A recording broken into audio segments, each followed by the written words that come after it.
అనుభవిస్తున్న వాళ్ళు, మరీ ముఖ్యంగా ఆయన వల్ల సామాజిక న్యాయం కొంతైనా పొందగలిగామని సంతోషించేవాళ్ళు, ఆయన పూజించేవాళ్ళు వర్చువల్గా వాళ్ళు కోరుకుంటారు.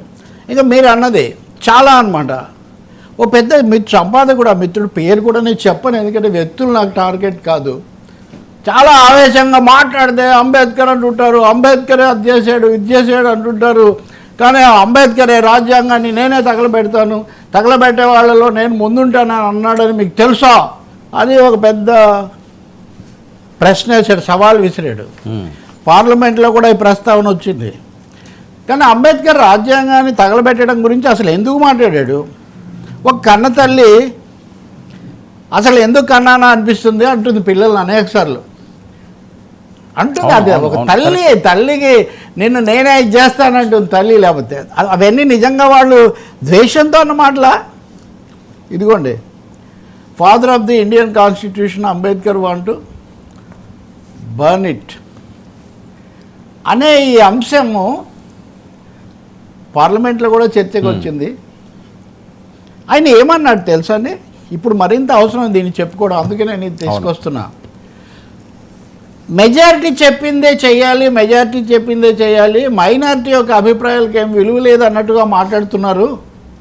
దానికి నా రాజ్యాంగమే కారణం అంటున్నారు. ఇప్పుడు చాలామంది అంటుంటారు కదా, ఫలానా మతం వాళ్ళు ఎక్కువ ఉన్నారు, ఫలానా ప్రాంతం లేదా ఫలానా భాష ఎక్కువ మంది హిందీ ఎక్కువ మంది మాట్లాడుతున్నారు కాబట్టి హిందీ ఈ దేశంలో ఇంగ్లీష్ తర్వాత భాషగా ఉండాలి, హిందువులు ఈ దేశంలో ఎక్కువగా ఉన్నారు కాబట్టి హిందువుల మాటే చెల్లాలి.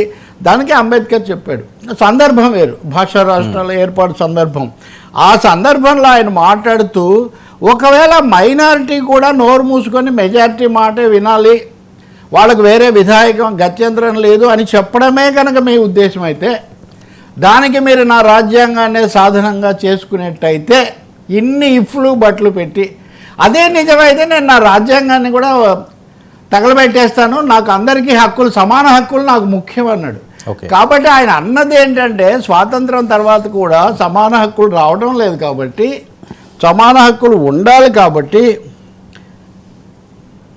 I will be the first person but I am quite prepared to say that I shall be the first person to burn it out. I do not want it. If it does not suit anybody, but whatever that may be, if our people want to carry on, they must not forget there are majorities and there are minorities. There are majorities and there are minorities, and they simply cannot ignore the minorities by saying, oh no, to recognize you is to harm democracy. I should say that the greatest harm will come by injuring the minorities. అంటే ఎందుకంటే ఈ రకరకాల భాషల్లో అటు తిప్పి ఇటు తిప్పి majority, అంబేద్కర్ను ఈరోజు ఈ మాటలు తలుచుకోవడం అతిపెద్ద నివాళి అనుకుంటున్నాను. అంబేద్కర్కు కూడా ఉదయం కూడా చేశాను అది.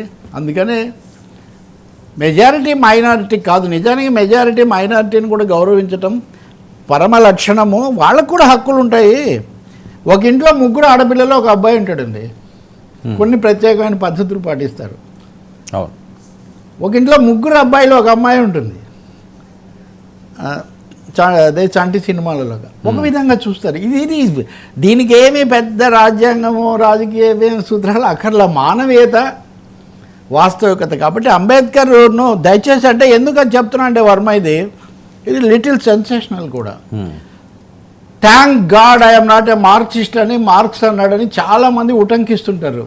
దీనికి ముందు అంటే పొందుపరుస్తుంటారు, దీనికి ముందు వెనక ఏముందో అంటే మార్క్సిస్టే కాదన్నాడు, అంబేద్కర్ రాజ్యాంగాన్ని తగలబెడతా అన్నాడు. ఇవన్నీ కూడా తప్పుడు మాటలు. వాళ్ళు అన్నది ఏంటంటే, నువ్వు ఏదేదో నీకు తోచినవన్నీ చెప్పి ఇదే మార్క్సిజం అంటున్నావురా, ఇదే మార్క్సిజం అయితే నేను మార్క్సిస్ట్ను కాదురా అన్నాడు. ఏ విధంగా అయితే మార్క్స్కు అది ఆపాదించారు, మార్క్స్కు అంబేద్కర్కు కూడా వీళ్ళు వక్ర భాష్యాలు అంటారే, తప్పుడు మాటలు చెప్తున్నారు.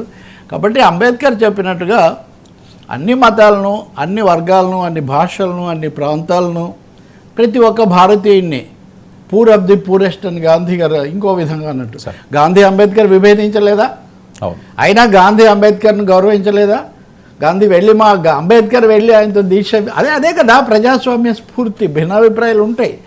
కాబట్టి అంబేద్కర్కు ఈరోజు నివాళులు అర్పిస్తూ నేను మరొకసారి ఆయన పేరుతో సాగుతున్నవి ఈ ప్రచారాలు పక్కన పెట్టి 3 విషయాలు కోరుకుంటున్నాను. ఒకటి, ఆయన పేరుతో సాగుతున్నటువంటి ఈ దుష్ప్రచారాలకు స్వస్తి చెప్పండి.